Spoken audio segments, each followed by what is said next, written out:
माँ, आप भैया की शादी करवा रही हैं, इसी शादी में आप मेरी भी शादी कर दीजिए।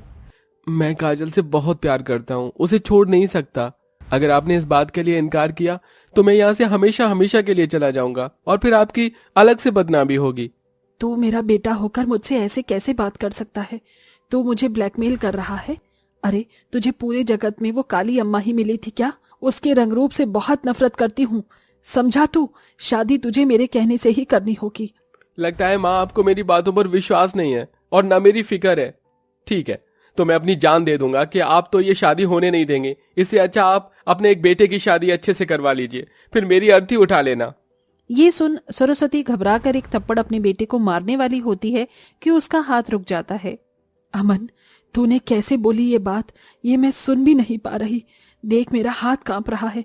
कैसे भी सही, मैं तुझे बहुत प्यार करती हूँ, तेरी माँ हूँ। सिर्फ इसलिए मैं तुझे काजल से शादी करने की इजाजत दे रही हूँ, लेकिन मैं उसको अपनी बहू कभी नहीं मानूंगी। वो दिन भी माँ जल्दी आ जाएगा। आप उसको अपनी बहू बना लेंगे क्योंकि वो है ही इतनी प्यारी। ये कहकर अमन चला जाता है। सरस्वती का कलेजा फट जाता है। थोड़े दिन में ही उसके बड़े बेटे की शादी थी, पर अब वो छोटे बेटे की शादी का भी ऐलान कर देती है। कुछ ही दिनों में बड़े बेटे की शादी गोरी प्राची से हो जाती है और छोटे बेटे की उसकी प्रेमिका से। गृह प्रवेश के समय सरस्वती फूल बरसाकर गोरी बहू का स्वागत करती है।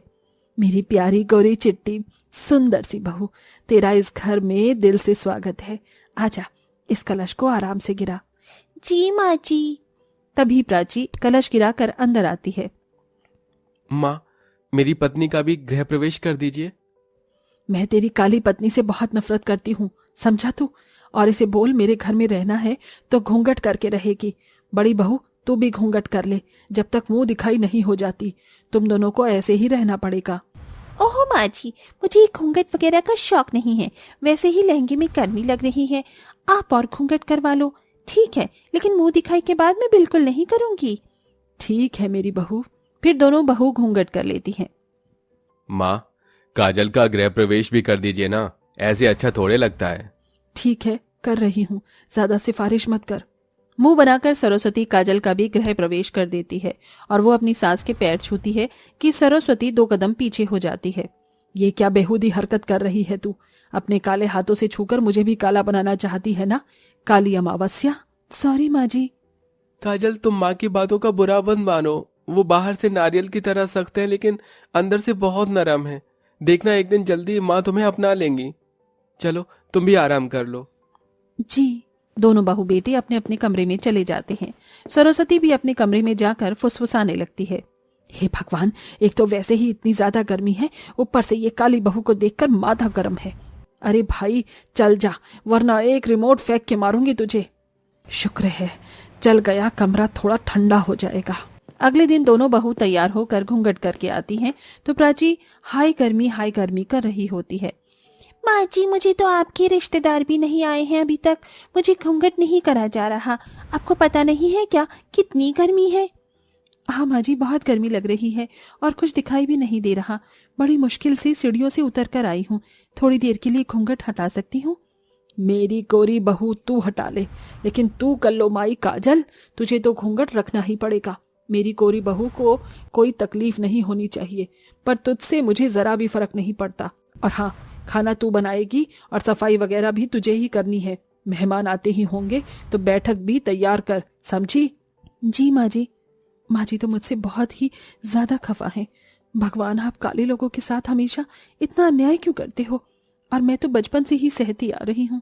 सोचा था ससुराल में ये सब नहीं होगा, पर वही सब हो रहा है। शुक्र है माँ जी, आपने घूंघट हटवा दिया। पर मैं क्या काम करूँ, मुझे भी बता दीजिए। अरे मेरी गोरी दूध मलाई जैसी बहू, मैं तुझे परेशान थोड़ी ना होने दूंगी। ये एक काली नौकरानी काफी है। तू मेरे पास एसी वाले कमरे में बैठ जा। वैसे भी मुझे तुझसे बहुत बातें करनी है। जी माँ जी। अरे काली देवरानी जी, सुबह से मैंने कुछ नहीं खाया और बहुत गर्मी लग रही है, तो मेरे और माँ जी के लिए स्ट्रॉबेरी शेक बना कर ले आना। जी, मैं ले आऊंगी। बेचारी काली काजल 52 गज का घूंघट करके पहले सास और जेठानी को स्ट्रॉबेरी शेक बनाकर देती है।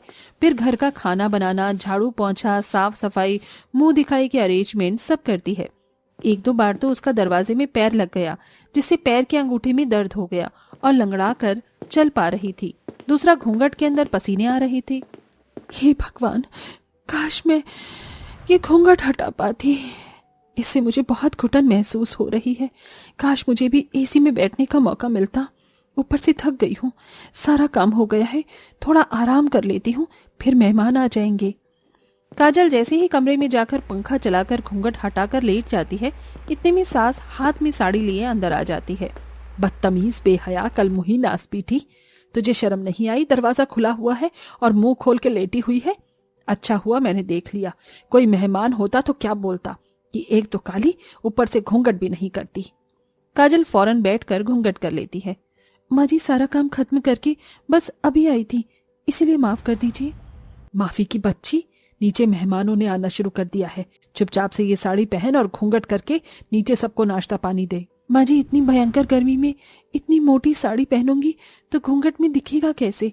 मैं कैसे लोगों को चाय नाश्ता दूंगी? मैं कोई हल्की सी साड़ी पहन लेती हूँ, क्योंकि काम तो मुझे ही करना है। अच्छा बेटा, अब तू मुझसे जबान लड़ाएगी? जितना बोलूं उतना कर, समझी? और थोपड़े पर मेकअप भी कर लियो। ऐसा कहकर सरस्वती चली जाती है। मजबूरन काजल को वो मोटी भारी साड़ी पहननी पड़ती है। वो जैसे तैसे सबको कोल्ड ड्रिंक परोसती है कि एक औरत से वो टकरा जाती है। हे भगवान, मेरी महंगी साड़ी खराब होने से बच गई। आंखों की अंधी हो क्या?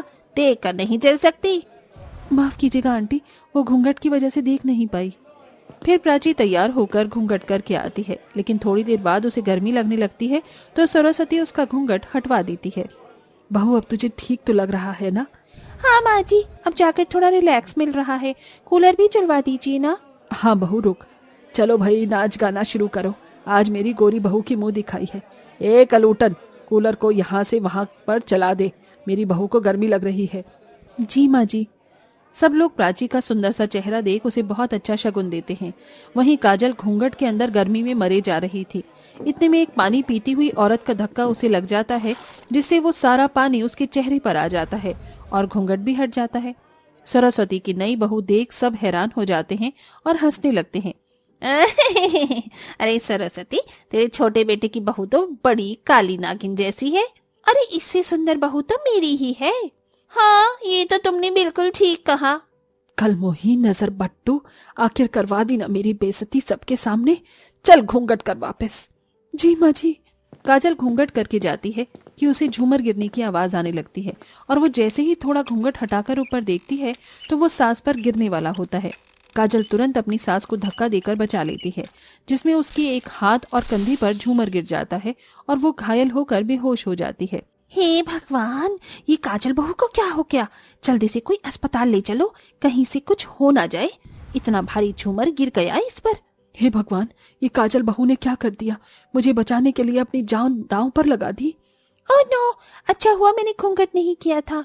फिर काजल को तुरंत अस्पताल में शिफ्ट किया जाता है, जहां डॉक्टर उसका इलाज करते हैं। 4 घंटे बाद उसे होश आता है।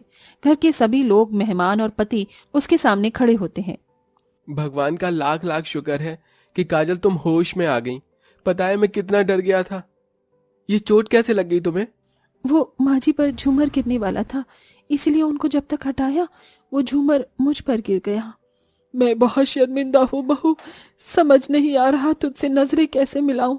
मैंने तुझे इतना डांटा, इतना परेशान किया। गर्मी में तू परेशान होती रही, उसके बाद भी तूने मेरी जान बचाई। इतना बड़ा दिल कैसे है तेरा? जो भी बोल सरस्वती, तू अपनी बहू को, गोरी बहू भी वही थी तेरी, लेकिन तेरी जान काली बहू ने ही बचाई, जबकि उसने घूंघट कर रखा था। तेरा घूंघट करवाना आज तुझ पर ही भारी पड़ रहा था, लेकिन उस बला को भी काजल बहू ने ले लिया। अब इतनी अच्छी बहू हम भी ढूंढेंगे तो हमें भी नहीं मिलेगी। सही बोला तुमने, इसलिए बहू अब से मैं तुझे अपनी बहू स्वीकार करती हूँ। मुझे माफ करेगी ना? अरे माँ जी, माफी मत मांगिए, मैं बहुत छोटी हूँ आपसे। आपने इतना कह दिया, बहुत है। मैंने कहा था ना, एक दिन आप इसे खुद अपनी बहू बनाएंगी। मेरी काजल है ही ऐसी कि उसके रंग से नहीं, दिल से लोग बदल जाते हैं। सरस्वती अपने बहू बेटे के गले लग जाती है, जिसके बाद सब कुछ ठीक हो जाता है और दोनों बहू बिना घूंघट के घर में रहती हैं। और सरस्वती अपनी काली बहू के कमरे में भी एसी लगवा देती है और सब खुशी खुशी रहने लगते हैं।